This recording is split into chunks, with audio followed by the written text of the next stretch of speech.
Good morning mga idol. Mayroon tayong pasyente ngayon. TMX Supremo 155. TMX Supremo 150. Tama ba 150? Mga idol, ang reklamo ni customer, pag daw base sa kanyang pakiramdam mga idol, pag tumatakbo raw namamatay pagka tumatakbo na siya mga idol. Ngayon pagka tumigil siya, paandar niya, maandar naman mga idol. Ngayon chinik natin mga idol yung supply ng gas, kasi ang sabi niya para daw nauubusan ng gasolina mga idol. Check ang gas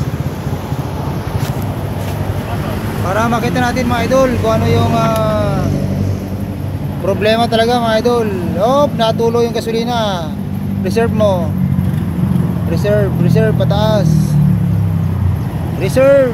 Yan. Okay mga idol. Walang problema sa supply ng gas mga idol.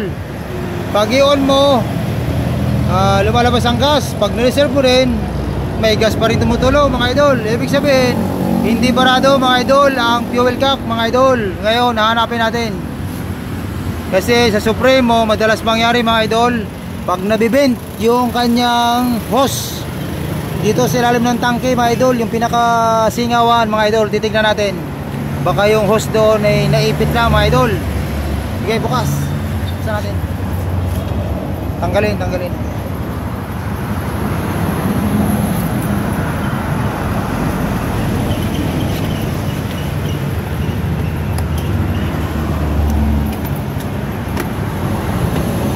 Yan, mga idol. Chichiki lang natin mga idol.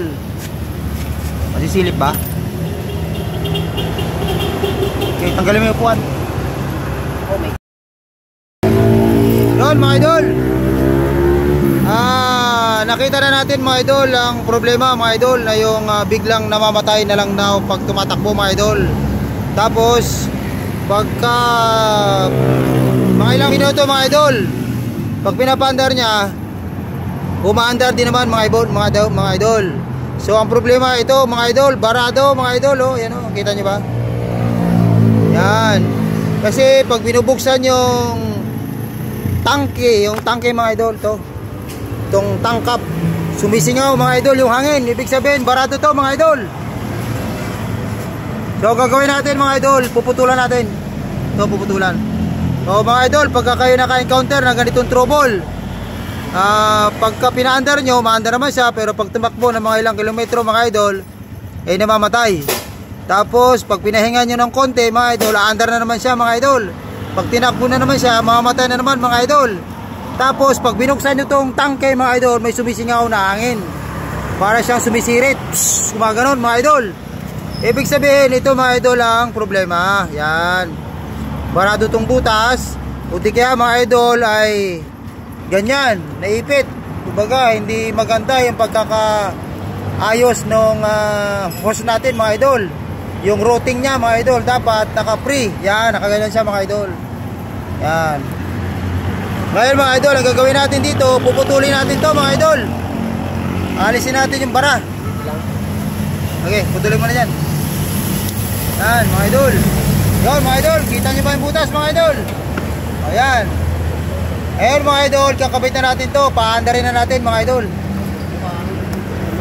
Sige na, kabit. Yun boss, ito ang naging problema natin boss. Paano yun, nagsina? Okay lang yun.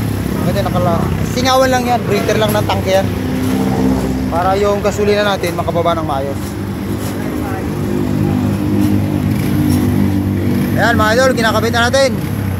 Mamaya pagkatapos ay titestingin natin, paikot-ikot dito sa mga idol. Titignan natin kung mamamatay pa, tulad nung kinukwento o reklamo ni customer mga idol. Yan mga idol, bali ito yung pinutol natin dun sa breather ng tangke mga idol. Kung mapapansin nyo ay madumi mga idol, pinapitan na ng mga buhangin mga idol. Ayun mga idol, ito yung naging niya mga idol. Ano ba yun? Hindi yata makita. Hindi makita mga idol. Mga idol, iipa ko ha. Barado mga idol. Wala. Yun mga idol, ganun lang. Kaya kung may mga Supremo kayo na ganito ang trouble niya mga idol, umaandar, tumatakbo pero namamatay, maya paandarin nyo, andar naman, patakbuhin nyo, patay uli. Tapos pag binuksan nyo yung tangke, kasi tichikin mo kung may gasolina o wala pag bukas yun ng tangke mga idol at sumisingaw yung hangin, ibig sabihin barado to mga idol. Yung hose na galing sa tangke, breather to mga idol, breather to ng tangke mga idol. Yun lang mga idol, sana nakatulong ako. Maraming salamat mga idol. Yan si sir. Okay na sir, yung motor mo sir, okay na. Okay na sir.